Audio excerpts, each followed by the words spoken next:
नमस्कार मित्रों, मैं हूं एडवोकेट ब्रिजेश यादव, आपका अपना लीगल एडवाइजर।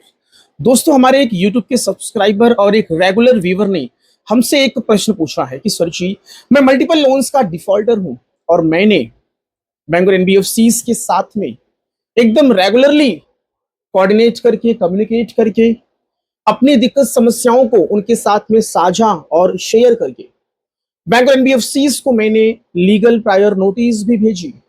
बैंक एनबीएफसीज के माध्यम से जो भी लीगल नोटिसेस आई थी, जैसे कि एग्जांपल के तौर पर लोन रिकॉल की notice, legal demand notice, section 25 की नोटिस, सेक्शन 138 की नोटिस, बीएनएस की धारा 318 316 की नोटिस, ये हर एक नोटिसेस का मैंने मेरे एंड से, मेरे एडवोकेट के माध्यम से मैंने रिप्लाई जवाब भी फाइल करवा दिया।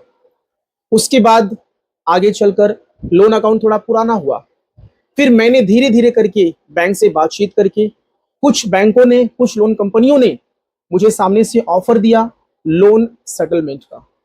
कुछ कंपनियों को तो मैंने खुद से लिखा for OTS one time settlement request letter. कुछ इस तरीके से मैंने बैंक से बातचीत करके अपनी दिक्कत समस्याओं को बैंक और एनबीएफसीज के साथ में साझा और शेयर किया। मेरी दिक्कत समस्याओं को लेकर जो भी मेरे पास सपोर्टिंग डॉक्यूमेंट्स थे, दस्तावेज थे, वो भी मैंने बैंक और एनबीएफसीज के साथ में साझा और शेयर किया। कुछ इस तरीके से मैंने धीरे धीरे अपने मैक्सिमम लोन्स को मैंने सेटल्ड करवा लिया। अब सर, मुझे इस बात की चिंता सता रही है कि कल को यदि भविष्य में यदि मुझे लोन की जरूरत पड़ी, मुझे दोबारा वापस यदि लोन चाहिए, तो ऐसे में मुझे लोन कैसे मिलेगा? क्योंकि देखिए, होता क्या है, मैं एक मिडिल क्लास फैमिली से बिलोंग करता हूं, ठीक है, एक लोअर फैमिली से बिलोंग करता हूं। मेरे पास इतनी मोटी रकम नहीं है कि यदि कल को मुझे कोई मकान या फिर फ्लैट मुझे खरीदना हो, या फिर मुझे मेरे बच्चों को मुझे पढ़ाना हो, उसके लिए मुझे एजुकेशन लोन लेना हो, या फिर मुझे कोई व्हीकल या फिर मोटर कार लोन लेना हो, तो ऐसे में एक मोटी रकम जो होती है, एक मिडिल क्लास फैमिली से आने वाला जो व्यक्ति है, वो इतनी मोटी रकम अपने पास नहीं रखता है। और ऊपर से मैं तो एक मल्टीपल लोन्स का डिफॉल्टर भी था। और कोई भी यदि बड़ा काम करना है, इतना मोटा अमाउंट कोई भी अपने पास नहीं रखता है। यदि वो चाहे कि धीरे धीरे बचत करके रखूं, वो भी थोड़ा सा डिफिकल्ट और पॉसिबल नहीं हो पाता है। तो ऐसे में व्यक्ति के पास एक लास्ट ऑप्शन बच जाता है कि भैया, अब मुझे लोन ही लेना पड़ेगा। लेकिन सर, मुझे इस बात की चिंता है, मैंने बहुत सारी वीडियोस देख ली हैं और देखा है मैंने कि यदि आप अपने लोन अकाउंट को रेगुलर क्लोज ना करा के यदि आप बैंक और एनबीएफसीज के साथ में, लोन कंपनियों के साथ में यदि आप लोन का सेटलमेंट करवाते हैं, तो ऐसे में कहीं ना कहीं ये लोन कंपनियां सिबिल के पास रिपोर्ट डेटा शेयर करती हैं कि फला फला इस व्यक्ति ने लोन अकाउंट को सेटल्ड करवाया है। तो ऐसे में सिबिल के पास रिफ्लैक्ट होता है, एक रिमार्क जाता है कि इस व्यक्ति का लोन अकाउंट सेटल्ड हुआ है, और वहां पे सेटल्ड करके एक वर्ड दिखता है, एक रिमार्क दिखता है। तो लोन अकाउंट सेटल्ड का मतलब यह हुआ कि लोन के बोरोवर की कैपेसिटी, क्षमता नहीं थी। जो भी टोटल अमाउंट लोन का ड्यूज था, आउटस्टैंडिंग था, उतना अमाउंट भरने की कैपेसिटी और क्षमता इस लोन के बोरोवर की नहीं थी। तो ऐसे में लोन कंपनी ने इस लोन के बोरोवर को यह कहा कि भाई चलिए ठीक है, हम आपको 60-70% का वेवर देते हैं, आप 30% अमाउंट भरिए और अपने लोन अकाउंट को आप सेटल्ड करवा लीजिए। समझो कि मान लीजिए जो बकाया राशि थी लोन की, वो थी 5 लाख रुपए। अब लोन कंपनी ने ये बोला कि भैया एक काम करो, आप 2 लाख रुपए भरिए और अपने लोन अकाउंट को आप सेटल्ड करवा लीजिए। तो ऐसे में लोन के बोरोवर ने इस ऑफर को एक्सेप्ट किया और 2 लाख रुपए देकर लोन कंपनी को अपना लोन अकाउंट सेटल्ड करवा लिया। इसका मतलब कि यहां पे क्लियर कट दिख रहा है कि लोन के बोरोवर की क्षमता, कैपेसिटी नहीं थी कि वो पूरे पैसे दे सके। और ऐसे में हुआ क्या, सिबिल के पास एक सेटल्ड वर्ड रिफ्लैक्ट हो गया। तो ऐसे में आगे चलकर भविष्य में, फ्यूचर में यदि कोई लोन कंपनियां, यदि यदि सपोज लोन का बोरोवर या फिर कोई व्यक्ति यदि लोन कंपनी के पास लोन के लिए एप्लीकेशन देता है, तो ऐसे में जो लोन कंपनियां होती है वो सिबिल में चेक करती हैं कि आपका प्रीवियस, आपका पुराना हिस्ट्री क्या था। तो ऐसे में वहां पे सेटल्ड वर्ड दिख जाता है। तो कंपनी को, लोन कंपनी को ये समझ में आता है कि इस व्यक्ति ने पहले लोन लिया था और इसने लोन का जो भी टोटल अमाउंट ड्यूज था वो पूरा नहीं भर पाया, कैपेसिटी थी ही नहीं, इसीलिए इसने क्या किया, इस लोन को सेटल्ड करवाया। तो ऐसे में कहीं ना कहीं काफी दिक्कत समस्याएं आती है फ्यूचर में लोन लेने में। लेकिन दोस्तों, ये दिक्कत समस्याएं परमानेंट नहीं है कि आपको कभी लोन मिलेगा ही नहीं। आज के टाइम में, आज के वक्त में, यदि कोई आपको बड़ा काम करना है, यदि कोई बड़ा व्यापार चालू करना है, आपको मकान खरीदना है, फ्लैट खरीदना है, बच्चों को पढ़ाना लिखाना है, एजुकेशन लोन लेना है, तो ऐसे में व्यक्ति को एक लोन लेना ही पड़ता है, क्योंकि बड़ा और मोटा अमाउंट व्यक्ति के पास इमीडिएटली इंस्टेंटली रहता ही नहीं है। यदि वो सोचे कि मैं थोड़ा थोड़ा बचत करूं और एक मोटा अमाउंट इकट्ठा करूं तब मैं काम करूं, तो वो चीज पॉसिबल ही नहीं है, बहुत डिफिकल्ट है। तो ऐसे में व्यक्ति को लोन लेना पड़ता है। सो दोस्तों, अपने दिमाग में से ये चीज निकाल दीजिए कि मैंने लोन अकाउंट सेटल्ड करवा लिया है, तो अब मुझे फ्यूचर में, भविष्य में दोबारा वापस से लोन नहीं मिलेगा। दोस्तों, ऐसा बिल्कुल भी नहीं है। आपको लोन जरूर मिलेगा, लेकिन थोड़ा सा आपको इंतजार करना होगा और कुछ प्रोसेस को आपको फॉलो करना पड़ेगा। दोस्तों, पहले क्या होता था, जो लोन कंपनियां थी वो आपके सिबिल रिपोर्ट को सिबिल के पास, आपके डेटास को सिबिल के पास देती थी। 35 डेज, 40 दिन, 1 महीने, 2 महीने में वो वहां पे देती थी। मतलब कि आपका जो भी व्यवहार था, लाइक आपने ईएमआईज टाइम पे भरी है, नहीं भरी है, आपने आपका लोन अकाउंट रेगुलर में क्लोज किया है, और क्लोज किया है, या फिर सेटल्ड किया है, या फिर आपका ईएमआई लेट गया है, तो इसको लेकर जो भी अपडेट्स थे वो सिबिल के पास कब जाते थे? 1 या 2 महीने के बाद, या फिर 1 महीना समझ लीजिए, 35 से 40 दिन में जाते थे। ठीक है, तो ऐसे में आपके डेटाज उनके पास लेट अपडेट होते थे दोस्तों। लेकिन अब धीरे धीरे वो नियम बदल चुका है। रिजर्व बैंक ऑफ इंडिया ने कुछ नए नियम, कुछ नए गाइडलाइंस लेकर आए हैं। अब वो समय सारणी जो 30 से 35 दिनों का था, अब उसको कम करके, रिड्यूस करके 15 डेज का कर दिया गया है, 15 दिनों का कर दिया गया है।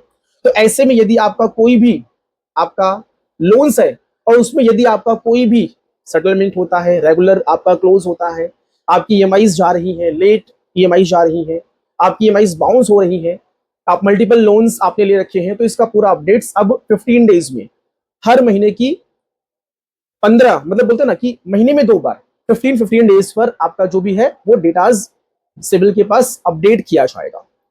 ठीक है, अब हुआ क्या है दोस्तों, अब रिजर्व बैंक ऑफ इंडिया ने दोबारा वापस से एक नई गाइडलाइंस, एक नए रूल्स लेकर आए हैं कि अब आने वाली 1 अप्रैल 2026 से अब महीने में 4 बार, मतलब कि 7 दिन पर, वीकली 7 डेज पर अब आपका जो रिपोर्ट है वो सिबिल के पास जाएगा। जो लोन कंपनियां हैं, बैंक और एनबीएफसीज हैं, वो आपका जो भी रीपेमेंट का जो आपका एक जो हिस्ट्री है, वो बैंक और एनबीएफसीज है वो सिबिल के पास अब वीकली रिपोर्ट करेंगी, उनके पास अपडेट्स देंगी दोस्तों।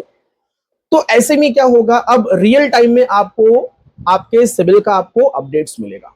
ठीक है, कि आपका जो लोन है वो रेगुलर क्लोज है, सेटल्ड है, आपकी ईएमआईज बराबर जा रही है कि नहीं जा रही है। ठीक है, तो अब क्या होगा, यदि आप किसी नई लोन कंपनी के पास यदि आप एप्लीकेशन देते फॉर लोन, तो ऐसे में तुरंत इमीडिएटली आपका जो भी अपडेट्स है, आपका जो करंट जो अपडेट्स है वो लोन कंपनियों को मिलेगा, और उसी के आधार पर आपको लोन देना है नहीं देना है वो डिसाइड करेंगे। लेकिन दोस्तों, यदि आपने आपके लोन को सेटल्ड करवाया है, तो ऐसे में थोड़ा वक्त लग सकता है दोस्तों, 1 से 2 साल का समय लग सकता है दोबारा वापस से आपको बढ़िया और अच्छे कम रेट ऑफ इंटरेस्ट पे लोन मिलने में। यदि आपका लोन सेटल्ड हो चुका है, तो ऐसे में यदि आप दोबारा वापस से लोन लेने जा रहे हैं और आप अपना सिबिल स्कोर यदि आप इंप्रूव करना चाहते हैं, आप अपना सिबिल रिपोर्ट अच्छा करना चाहते हैं, सिबिल की जो संख्या है यदि आप उसको बढ़ाना चाहते हैं, तो ऐसे में क्या करना होगा दोस्तों? तो ऐसे में आपको सबसे पहले तो भाई आपको कोई सिक्योर लोन लेना पड़ेगा, जैसे कि फॉर एग्जांपल गोल्ड लोन। ठीक है, या फिर आपने कोई एफडी वगैरह आपने देकर आपने उसके अगेंस्ट में लोन ले लिया है, या फिर कोई मोर्गेज लोन आपने ले लिया है। तो ऐसे में यदि आप इस प्रकार का कोई लोन लेते हैं, तो आपको इस प्रकार के लोन तो मिल ही जाएंगे, क्योंकि आप इसमें सिक्योरिटी के तौर पर कुछ ना कुछ तो आप रख रहे हैं। या फिर आपने कोई पर्सनल लोन लिया हाई रेट ऑफ इंटरेस्ट पर, तो ये लोन्स आपको मिल जाएंगे। इसके लिए आपको ज्यादा इंतजार और वेट नहीं करना होगा।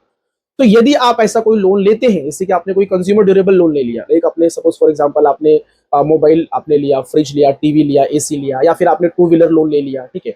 यदि आप ऐसे लोन्स ले लेते हैं तो ऐसे लोन्स में करना क्या है आपको, आपकी जो भी ईएमआईज बनाई गई रहेंगी इनका आप रीपेमेंट टाइमली बेसिस पर करिए। इसमें एक भी डिफॉल्ट मिस ना करें, टाइम पर पेमेंट करें। इससे क्या होगा, हर 7 दिन पर, इससे क्या होगा, हर हफ्ते 7 दिन पर, 7 दिन, 14 दिन, 21 दिन, 28 दिन, हर 7 दिन पे आपका जो भी अपडेट्स, आपका जो भी रिपोर्ट है वो सिविल के पास जाएगा। ये लोन कंपनियां सिविल के पास सबमिट करेंगी। तो इससे क्या होगा, धीरे धीरे धीरे आपका वहां पे पूरा आपका जो हिस्ट्री, जो आपका इतिहास है वो सिविल में दिखेगा कि भाई आपने ये लोन लिया है और इस लोन में जो भी ईएमआईज बनाई गई थी उनका आप रेगुलर रीपेमेंट कर रहे हैं। यहां पर आपका कोई भी ईएमआई आपका डिफॉल्ट नहीं हुआ है, आपका कोई भी ईएमआई लेट नहीं आया है, और आपने क्या किया है, अपने लोन अकाउंट को आपने रेगुलरली क्लोज करवाया है। फोर क्लोज मतलब कि आपने सेटलमेंट नहीं किया है। लाइक सपोज आपने गोल्ड लोन लिया रहेगा, उसमें आपकी 6 ईएमआई रहेंगी, तो आपने उसका प्रॉपरली आपने रीपेमेंट करवाकर आपने अपना गोल्ड आपने रिलीज करवा दिया। तो कहीं ना कहीं यहाँ पे हो क्या रहा है, टू व्हीलर लिया या आपने आपने टू व्हीलर लिया या फिर आपने कोई भी लोन लिया जो कि सिक्योर्ड लोन था, उसमें आपने टाइमली बेसिस पर पेमेंट किया। तो इससे क्या हुआ, सिविल में आपकी जो हिस्ट्री है वो प्रॉपरली अच्छे से अपडेट हो गई और आपके फेवर में हुई और पॉजिटिव अपडेट्स हुआ दोस्तों। तो कहीं ना कहीं यहाँ पे जो यदि जो नई कंपनियां हैं जहां जिनके पास आप दोबारा वापस से लोन के लिए एप्लीकेशन दे रहे, तो वो रियल टाइम में आपका वो सिविल चेक करेंगी और उनको रियल टाइम का उनको करंट जो अपडेट्स हो उनको मिल जाएगा कि भाई इस व्यक्ति ने पिछले 1 साल में जो भी लोन्स लिए थे उनका टाइमली बेसिस पर पेमेंट किया है, तो ये व्यक्ति का जो हिस्ट्री है ट्रांजेक्शन्स का ये ठीक ठाक है, बढ़िया और गुड है। तो ऐसे में आप क्या करिए, छोटा मोटा कोई आप सिक्योर्ड लोन या फिर कोई भी आप कंज्यूमर ड्यूरेबल लोन या फिर टू व्हीलर लोन ले लीजिए, उसका 1-1.5 साल तक आप टाइमली बेसिस पर आप रीपेमेंट करवाइए दोस्तों। डेफिनेटली श्योर, मैं गारंटी दे रहा हूं कि आने वाले 1.5 से 2 सालों के बाद आपको दोबारा वापस से आपको लोन मिलना स्टार्ट हो जाएगा। क्योंकि प्रॉब्लम कहां पे आती थी, पहले आपका सिविल प्रॉपरली अपडेट नहीं होता था। तो सिविल प्रॉपरली अपडेट नहीं होने की वजह से जो नई लोन कंपनियां हैं जहां पे आप उनको लोन्स के लिए एप्लीकेशन देते थे, उनको आपका प्रॉपर आपको डेटाज या फिर अपडेट्स उनको नहीं मिल पाता था। तो उनको ऐसा लगता था कि आप लोन के डिफॉल्टर थे, आपने लोन अकाउंट को सेटल्ड करवाया था, तो अभी भी आपकी स्थिति परिस्थिति वही चल रही है। इवन तो आप नया लोन सिक्योर लोन लेते भी थे, लेकिन उसका अपडेट, उसका जो टाइमली बेसिस पर आपका उसका टाइमली बेसिस पर जो आपका रीपेमेंट जो आता था उसका अपडेट सिविल में नहीं दिखता था। तो इस वजह से नई कंपनियां लोन देने से आपको पीछे हट जाती थी।